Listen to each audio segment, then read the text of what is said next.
Good evening, ladies and gentlemen. I found out that we are not done with season 1. We have some more. The morgue, death sentence, Wanderer in the fog, and Beechworth's wake. So, let's pay the morgue a visit. A visit. A visit.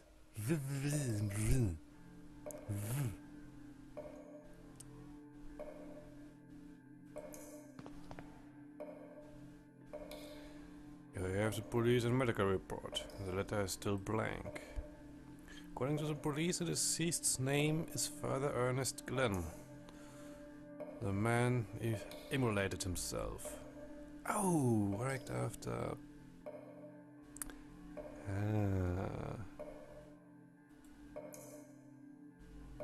There must be something wrong with the water pressure valve.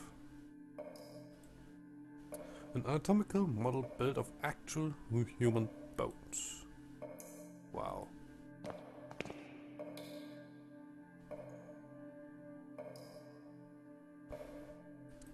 Well then. We will see if the police report is right. Good lord, what a mess.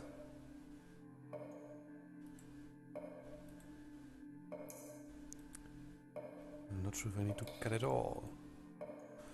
I will know what to do after a preliminary examination of the cadaver.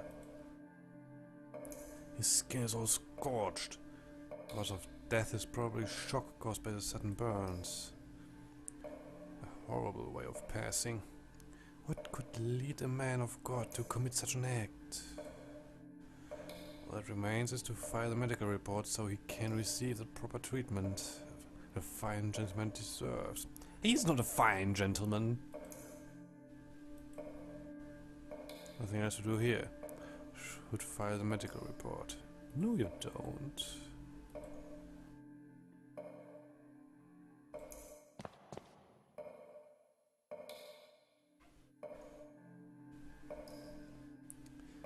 This case still puzzles me. If he wanted to commit suicide, why did he do it in such a painful manner? Was he drugged or intoxicated? Should check his stomach for signs of poisoning. Now we are talking.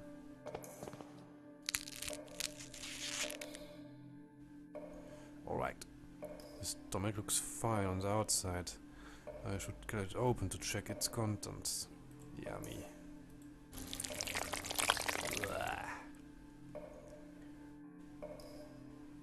What is this? There's something strange in here. It looks like a piece of paper.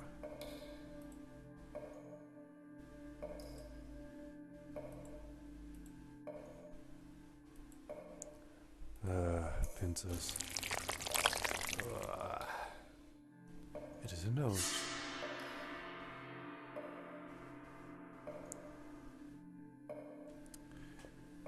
Ernest Glenn, Jeremiah DeWitt, Alexander D.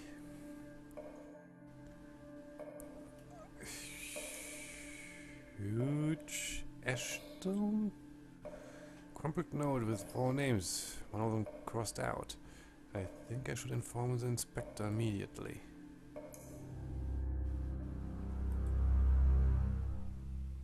Ah.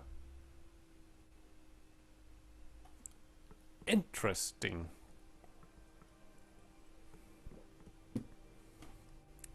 Someone has put a note into him.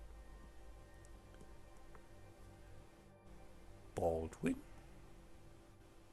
Well, let's see the death sentence. Francis Baldwin. After being certified of your guilt by a peer jury, we found you guilty of the wicked and violent murders of 14 innocent and sick people. Because of this sentence, I am hereby authorized to execute you at this very moment, by hanging to death in the sight of God.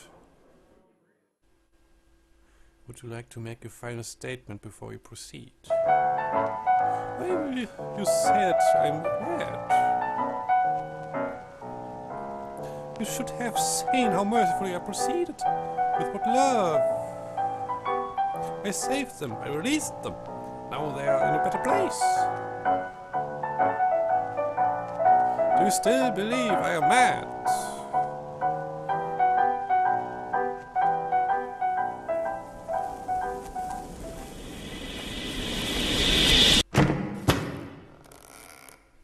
Wow.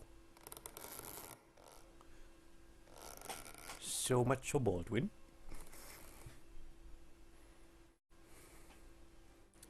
The Wanderer and the Fog. She's the only survivor. What happened to the others? They're all dead. I would like to talk to her. What? Oh, you. Good afternoon. My name is Kaufmann. Johann Kaufmann. I'm a doctor. Would you mind if I ask you a few questions? Please be careful with what you ask. Mrs. Parnell's state is delicate. I'm perfectly fine and able to talk, sister. Thanks for your consideration. Now, doctor, I understand you want me to repeat my story? I would be thankful to hear it indeed. I'll stay outside if you need me. The sister says in a deep, angry voice. I'm a sane woman, doctor, in complete control of my mind and reason. You do not dare to question it. I certainly wouldn't. Then I will commence. I woke up in the dark. The room was small, so narrow that I could touch the wooden walls just by raising my elbows. Where were you? Could you recognize the place? I couldn't tell at first. For a moment, a most dreadful thought crossed my mind. What if I had been buried alive? When I got out, I found myself in my parents' house. I hadn't been there since they sent me to school. Were your parents there? Did you see anyone there? Your parents or maybe someone you know? No, they were not in the house. Nor was any servant, the servant I had known in the years of my childhood. I was alone. Could feel the humid air in my skin and could smell the scent of the long time abandoned. I walked the rooms, unsettled by the silence. The place had the bleak feel of a ruin. Then I saw someone. On the opposite end of the corridor, an old woman stared at me. An old woman? Who was she? How should I know? I hadn't seen her before. I followed her out through the back alley and into the streets. Got lost in the burg of Aberdeen. The streets were deserted and a thick fog covered everything. I thought I had seen the old woman through the fog once or twice. But they could have been just shadows.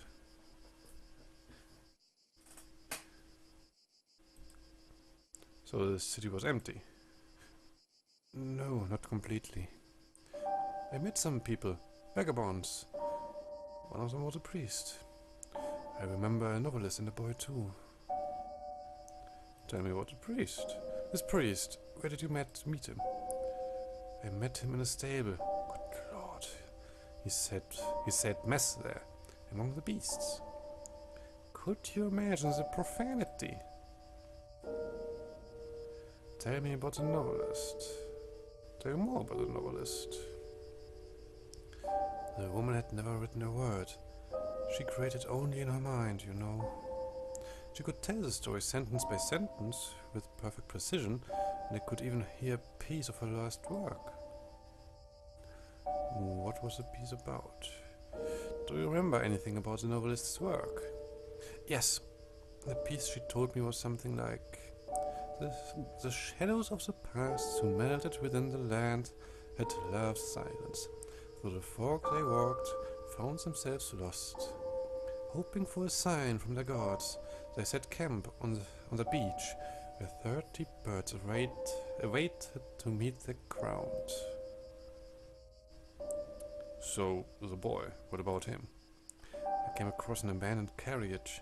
The horse was long dead, its bones still harnessed to his cart. There was a young man petting the carcass of the animal. Could you talk to this young man? He was deaf, but I think he could read my lips. When he spoke, he did with a clear accent. He said he could only listen to the songs of the departed. What happened to them? Well, what happened then? As I walked, the fog got denser. Could barely see anything around. I finally met the old woman. She didn't say anything, but gave me a cardboard card, and she left. She gave you a playing card.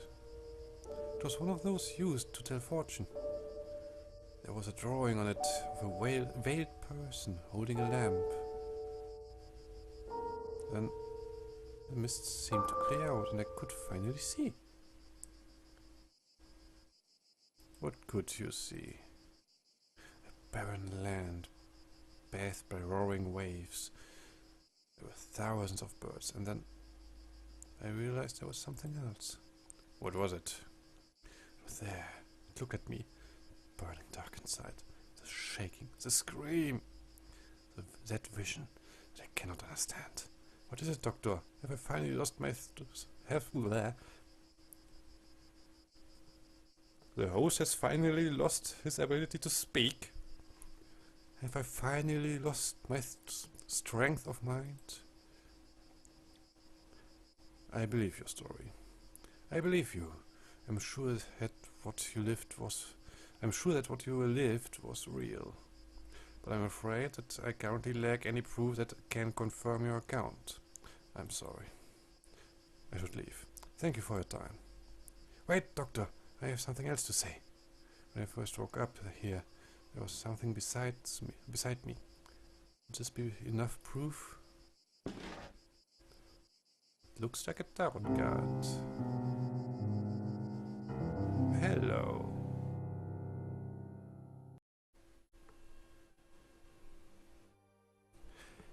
Interesting.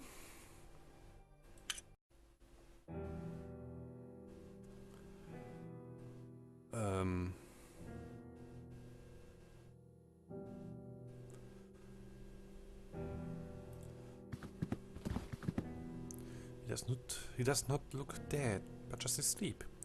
I barely knew him, busy as he was traveling the world. What would be of man with no aspiration for the other side to inspire or lead them?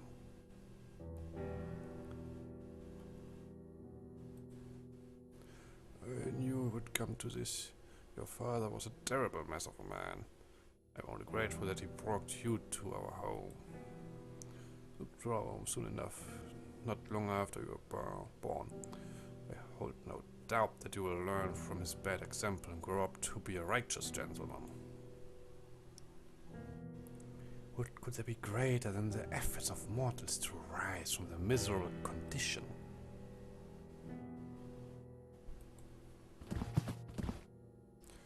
We will speak later, young man. We are busy. This is sad. He was most dearest to me. You know, your father was a complicated man. He had a strong character and was stubborn as a mule when he had taken a determination. He believed he had a mission in this world, though I'm not sure he knew exactly what it was. That which avoids description, the unknown, provides man with a reason to exist.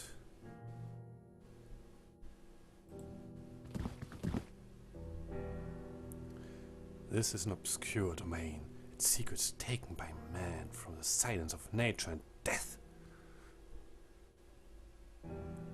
You are the young Beechworth, is it right? Your father left you everything, Anthony. The house, his accounts, and all his belongings for you to receive when you come of age. He was very specific in his testament, though, that you should receive this promptly. His personal book log.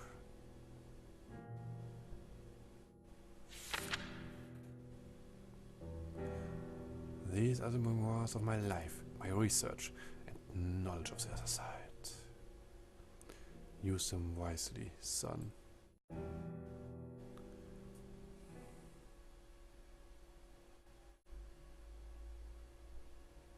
Well then.